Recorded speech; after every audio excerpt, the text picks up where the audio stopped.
Welcome to The Explainer. Today we're going to tackle a huge question, one that sits right at the heart of Christian theology. How can any person ever be considered right in the eyes of a perfect God? The answer is a concept you might have heard of: righteousness through faith.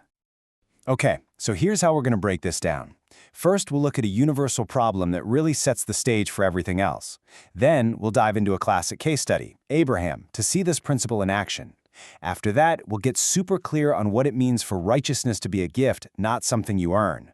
We'll also figure out what we're actually asked to believe today, and finally, we'll get to the crucial test of what makes faith real. So, to really get a handle on this idea, we have to start with a fundamental problem. A dilemma that, according to the Apostle Paul in the book of Romans, every single one of us faces.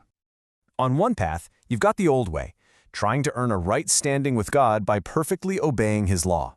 But here's the thing, the source material makes it really clear that this path is a total dead end, because everyone, and I mean everyone, falls short of that perfect standard. It's just not possible. And because that first path is impossible, a new way had to be revealed. A kind of righteousness that's given through faith, not through our own effort. Now, to see what that actually looks like in practice, we're going to turn to a really foundational story. Now this is what I find so brilliant. To illustrate this pretty radical idea, Paul doesn't get all philosophical on us. Nope. He points to a real person, Abraham, and his story becomes the original case study in what it means to actually live by faith. I mean, just try to put yourself in Abraham's shoes. He's an old man, way past his prime. His wife Sarah is long past the age of being able to have children. He has no heir, which in his culture was, a huge crisis. And it's right there, in that state of complete hopelessness, that God gives him a promise that sounds, frankly, impossible. That his family, his descendants, would be as numerous as the stars in the night sky. So what happens next? I mean, what would you do? Does he laugh? Does he start arguing with God about biology and common sense? What could his response possibly be to a promise that just defies all logic? No, the text is just stunningly simple. It just says, he believed God. And that right there, that's the heart of the whole argument. His act of trusting what God said, against all the evidence, was what was counted as righteousness. He didn't do anything to earn it, he simply believed. So, how does this crediting of righteousness actually work? The source material uses a really simple but powerful analogy to make the mechanics crystal clear for us. Think about your job, right? At the end of the week, your paycheck isn't a gift from your boss, it's wages. It's an obligation they owe you for the work you've done. You can demand it. But righteousness that comes by faith, it runs on a completely different system. It is not something God owes you. It's a gift given freely to anyone who simply trusts Him. So here's the crucial point. You cannot put God in your debt with your good deeds. You can't perform well enough to demand righteousness as a wage.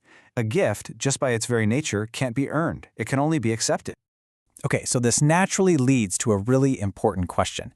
Abraham was asked to believe a very specific promise about having a son, about descendants. So what about us?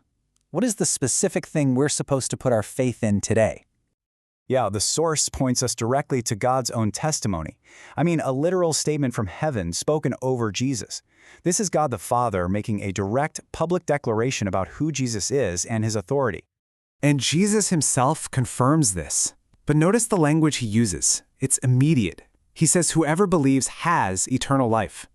It's like they've already crossed over from death to life. The transaction is complete the very moment they believe. So the principle is exactly the same as it was for Abraham. You see, faith isn't some vague, fuzzy feeling. It's trusting what God has specifically declared to be true. For Abraham, that was a promise of a son. For us today, it's the testimony about His Son, Jesus. All right, but if righteousness is a gift we get just by having faith, that brings us to a final and incredibly important question. Where does obedience fit into all of this? I mean, if our good works don't earn us anything, do they even matter? Let's put it another way. How do you tell the difference between someone who just mentally agrees with some facts and someone who has a genuine, life-changing faith? Is there a difference? And here's the critical distinction. Obedience doesn't earn righteousness, but it tests if our faith is real. Think of it as the evidence. It's easy to say you believe when it costs you absolutely nothing. But when following Jesus requires a difficult choice, when it asks you to forgive or to sacrifice or to step way out of your comfort zone, that's when faith gets put under pressure. And in that moment, you find out if it's the real deal. This reminds me so much of the story of the rich young ruler. Here's a guy who followed all the rules when it was easy. But the moment Jesus tested his faith by asking him to give up his wealth, the one thing he truly trusted in, his so-called faith just broke. It had never been tested, and when it finally was, it was proven to be hollow. And this leaves us with the ultimate takeaway, which isn't just an idea, but a question to actually live with. When life puts weight on what you claim to believe, when obedience becomes costly, what happens? Does that faith prove to be real, or does it crack under the pressure? Because that is the test.